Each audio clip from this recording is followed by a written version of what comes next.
Hello भाई लोग, मैं हूँ फैक्ट भाई। और क्या आप जानते थे कि 2020-21 में इंडिया के 4,68,000 करोड़ के डिफेंस बजट में से पूरे 1,36,000 करोड़ तो आर्मी के एक्स ऑफिसर्स को पेंशन के तौर पर ही दिया गया था। जी हाँ, लेकिन एक मिनट, हमारे जवानों को रिटायरमेंट के बाद बस कुछ पैसे नहीं दिए जाते हैं, बल्कि सर्विस के वक्त भी उन्हें कई बेनिफिट्स दिए जाते हैं, क्योंकि इन लोगों को गवर्नमेंट खुद जूते की शूलेस से लेकर महंगी गाड़ी तक सब कुछ मार्केट से भी सस्ते दाम पर देती है। वो भी इतने सस्ते में कि डीमार्ट भी इनके सामने महंगा लगे। लेकिन क्या ये डिस्काउंट सिर्फ सामानों को खरीदने तक है या सम्मान के खरीदे जाने पर भी है? इस सवाल से जुड़े जवाब को सोचने से पहले आपको ये भी बता दूं कि इनके घर का सामान का तो बंदोबस्त सस्ते में ही हो जाता है, किंतु साथ ही इन ऑफिसर्स के रहने के लिए भी अलग से 62 कैंटोनमेंट एरियाज यानी आर्मी की अपनी कॉलोनी बनी है। जी हाँ, और इनकी फैसिलिटीज यहीं खत्म नहीं होती। तो चलिए इन्हीं दूसरी फैसिलिटीज की बात करते हैं in our today's video title facilities of an army officer.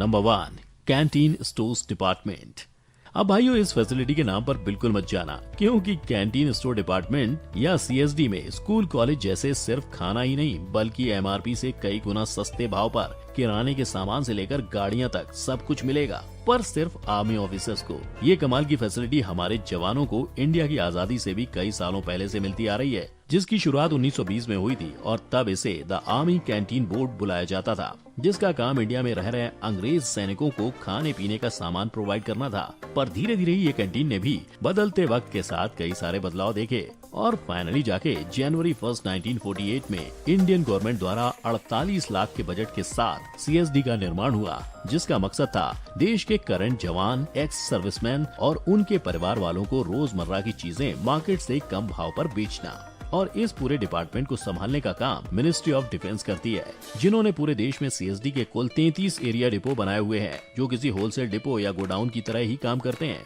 इन्हीं सीएसडी डिपो से एरिया की मांग के हिसाब से देश भर में मौजूद 3500 यूआरसीज यानी यूनिट रन कैंटीन में बल्क में सामान सप्लाई किया जाता है, जहां हमारे देश के जवान और उनके परिवार वाले कुछ 2800 आइटम्स में से अपनी जरूरत के हिसाब से घर के सामान से लेकर दारू, गाड़ी, इलेक्ट्रॉनिक्स और यहां तक कि स्पोर्ट्स इक्विपमेंट तक घर ले जा सकते हैं, वो भी बिना किसी टैक्स के। सही सुना आपने, ये सारा सामान सैनिकों को भारी वाले डिस्काउंट पर मिलता है, क्योंकि ये सभी चीजें उनके लिए नॉन टैक्सेबल होती हैं और वो इस मजेदार सुविधा का फायदा भी बड़ी आसानी से उठा सकते हैं, क्योंकि सिर्फ अपने मिलिट्री आईडी कार्ड दिखाने से ही ऑफिसर्स को इन यूआरसीज में शॉपिंग करने को मिल जाती है। लेकिन इन सारी सुविधाओं का आनंद लेने के लिए हर रैंक के ऑफिसर को एक लिमिटेड बजट दिया जाता है, जहाँ वो लगभग 55,000 से 1 लाख साल भर में इस्तेमाल करके यूआरसीज में से अपने घर का स्टॉक भर सकते हैं। Number 2, everyday things. वैसे तो हमारे सैनिकों को खाने पीने के सामान पर भारी डिस्काउंट मिलता ही है, लेकिन क्या आप जानते हो कि हमारी गवर्नमेंट फौजियों के इलेक्ट्रिसिटी बिल के साथ ही टेलीफोन बिल्स और यहाँ तक कि वाईफाई का खर्चा भी उठाती है। जी हाँ, पर अब जाहिर सी बात है कि ये सारा फायदा बस अकेले जवान को तो नहीं मिलेगा, उनके घर परिवार वाले भी तो इसमें शामिल होंगे ना। तभी तो जब भी आर्मी ऑफिसर को मिलने वाले फैसिलिटीज की बात आती है तो वहाँ बाय डिफॉल्ट उनका घर परिवार भी शामिल हो जाता है, जिसमें सबसे पहले उनके बच्चे आते हैं। इसलिए अगर हम आर्मी किड्स की बात करें तो इंडिया के डिफेंस में शामिल होने वाले हर ऑफिसर को अपने बच्चों को टॉप क्लास स्कूल्स और कॉलेज में पढ़ाने का मौका मिलता है, जो खास करके उन्हीं के लिए बनाया गया होता है। अगर हाल फिलहाल की बात करें तो पूरे इंडिया में टोटल 137 आर्मी पब्लिक स्कूल्स और 249 आर्मी प्री प्राइमरी स्कूल्स मौजूद हैं, और इन स्कूल्स को सही तरीके से चलाने का काम army welfare education society AWES करती है, जिसकी शुरुआत आज से लगभग 40 सालों पहले 1983 में हुई थी, जब गवर्नमेंट को आर्मी के एजुकेशन सिस्टम में प्रॉब्लम्स आने लगी थी, और उन्हीं प्रॉब्लम्स के चलते गवर्नमेंट ने आर्मी के लिए अलग से स्कूल बनवाए, जिन्हें सिर्फ और सिर्फ आर्मी किड्स के लिए बनाया गया था। लेकिन बच्चों की पढ़ाई सिर्फ स्कूल तक ही नहीं होती है। इस बात को ध्यान में रखते हुए फिर 1994 में AWES ने हायर एजुकेशन के लिए सबसे पहले मेडिकल और इंजीनियरिंग कॉलेज का निर्माण किया, जिसके बाद AWES ने दूसरे सेक्टर्स जैसे होटल मैनेजमेंट, लॉ, डेंटल और तो और नर्सिंग के लिए अलग से 12 प्रोफेशनल आर्मी इंस्टीट्यूट्स भी बनाए हैं, जिसमें बाकी के पब्लिक या प्राइवेट स्कूल्स के कंपैरिजन में फी काफी कम होती है, जिसके चलते इन आर्मी किड्स की पढ़ाई लिखाई का खर्चा कम में निपट जाता है। और यही नहीं, एडिशनली अगर किसी शहीद जवान या फिजिकली हैंडीकैप सैनिक के बच्चे स्कूल में पढ़ रहे होते हैं तो गवर्नमेंट के द्वारा इनकी स्कूल की फीस पूरी की पूरी माफ कर दी जाती है। यही नहीं, बच्चों की पढ़ाई के खर्चे के साथ ही गवर्नमेंट हमारे सोल्जर्स की सेहत पर भी काफी ध्यान देती है, जहां हर तरह की मेडिकल फैसिलिटीज, चाहे वो छोटा सा सर्दी जुकाम का केस हो या कोई बड़ी से बड़ी बीमारी, इन सब का इलाज आर्मी ऑफिसर्स और उनके परिवार वालों का मुफ्त में किया जाता है। लेकिन ये सारी फैसिलिटीज को अवेल करने के लिए उन्हें देश भर में मौजूद 134 आर्मी अस्पतालों में से किसी एक में जाना पड़ता है। पर अगर कोई कारणवश वो इन आर्मी हॉस्पिटल्स में नहीं जा पाते हैं या इन हॉस्पिटल्स में सही सुविधा नहीं होती है, तो ऐसे केस में इलाज में आने वाले खर्चे का बिल गवर्नमेंट खुद भर देती है। लेकिन गवर्नमेंट ने सिर्फ ऑफिसर्स के हेल्थ पर ही ध्यान नहीं दिया है, बल्कि उन्होंने एक्स सर्विसमैन के लिए भी अलग से हेल्थ स्कीम्स ECHS बनाया है, जहां रिटायर हो रहे ऑफिसर्स कुछ लमसम अमाउंट भर के खुद का और अपने घर वालों का इलाज पूरी तरह से मुफ्त में करवा सकते हैं। इन हेल्थ बेनिफिट्स के अलावा इंडियन आर्मी के सारे ऑफिसर्स को उनकी रैंकिंग के हिसाब से एक डेजिग्नेटेड व्हीकल भी दी जाती है, जिसे मिनिस्ट्री ऑफ डिफेंस के अंडर रजिस्टर किया जाता है। इसके अलावा इन गाड़ियों को मेंटेन करने का खर्चा और इनमें डलने वाले पेट्रोल या डीजल का खर्चा भी गवर्नमेंट की पॉकेट से ही निकलता है, क्योंकि इन डेजिग्नेटेड व्हीकल्स को ऑफिसर्स सिर्फ और सिर्फ अपनी ड्यूटी के दौरान इस्तेमाल कर सकते हैं, और जब यही ऑफिसर्स ऑफ ड्यूटी अपने पर्सनल काम से बाहर जाते हैं, तब भी उन्हें अलग से बेनिफिट्स दिए जाते हैं, जहां अपने मिलिट्री ID कार्ड पर उन्हें रास्ते के टोल्स को बिना भरे क्रॉस करने की इजाजत होती है। पर बस यहीं आकर इनके फायदे रुक नहीं जाते, क्योंकि इन ऑफिसर्स और उनके परिवार वालों को प्लेन और ट्रेन के टिकट्स का खर्चा भी गवर्नमेंट ही उठाती है। Number 3, accommodation. I am sure आप जानते ही होंगे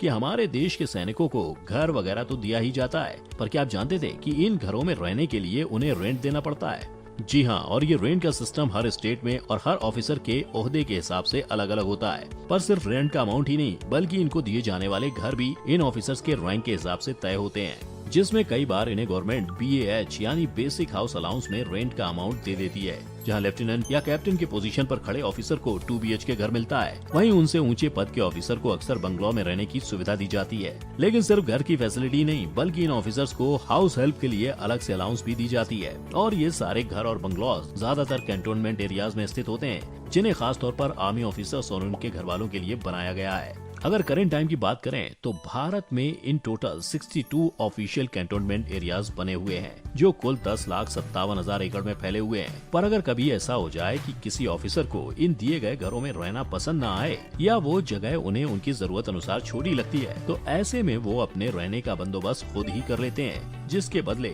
हाउस ऑन रेंट रिइंबर्समेंट के चलते गवर्नमेंट इनके रेंट का कुछ पैसा भी इन्हें प्रोवाइड करती है। Number 4, retirement. और अब फाइनली बारी आती है सारे कामकाज के बाद की बात की, यानी रिटायरमेंट की, जहां इंडियन आर्मी ऑफिसर को पेंशन के तौर पर उनकी तनख्वाह का पूरा 50% दिया जाता है। क्योंकि जैसा कि मैंने आपको शुरुआत में ही बताया था कि 2020-21 में इंडिया के 4,68,000 करोड़ के डिफेंस बजट में से पूरे 1,36,000 करोड़ आर्मी के एक्स ऑफिसर्स को पेंशन के तौर पर ही दिया गया था, जो पेंशन का अमाउंट उनके सर्विस खत्म होने के बाद लाइफ टाइम तक उनको मिलता रहता है। और इसी पेंशन को अवेल करने के लिए एक ऑफिसर को 15-20 साल तक अपने देश को सर्व करना पड़ता है। रहा सवाल उन केसेस का जहां रिटायर्ड ऑफिसर की मौत हो जाती है, तो यही पेंशन का पैसा उनके घर वालों को दिया जाता है। पर जो अमाउंट उनके सैलरी का 50% था, उसी को काट कर यहाँ वो 30% कर दिया जाता है। इतना ही नहीं, पेंशन के अमाउंट के अलावा भी रिटायर्ड ऑफिसर्स और उनके घर वालों को CSD से लेकर एकोमोडेशन तक, यानी ये सारी फैसिलिटीज को इस्तेमाल करते रहने का पूरा हक होता है।